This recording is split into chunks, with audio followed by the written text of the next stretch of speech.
Hello guys, this is your negosyanteng singkit once again and ibibigay na po natin ng phone. Ito na siya, no? Pero syempre hindi natin basta ibibigay lang. Kailangan nating mang-prank muna. Shoutout sa staff ng Fisher Mall, Samsung. Siya po nagbigay sa akin ito. Ito yung video namin. Man, congrats. Tapos bigyan mo ng dami po. Hindi, syempre, ibibideo na natin to. Pang mark. Tapos mo yan, tapos bigyan mo dami po. Pero, May dami phone ka ba dito? tapos lagay mo. Oh, meron ka? Ay, grabe. Let the prank begin. Hindi kita papakita. I will change voice para hindi nyo malaman. I promised her it's gonna be confidential. Paano ba ito, Mens? Patanggalin ba, Mens? Oh, Wow, ganda, Mens. maganda ba?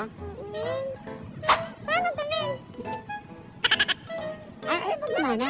Ay, banana. Matingin nga. Hala. Mukhang dami phone to. Mali yata yung nabigay sa akin. Paano yun? Ay, na-swipe ko na. Paano yun? Nagyarang ka na. Be, eto.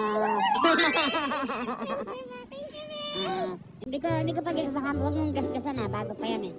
Para kasi maano. Ayan, hindi ko pa yung nagagalaw. As in, wala yung password and all. Binuksan ko lang doon para ma-check. Gamitin mo agad. Mabilis yan.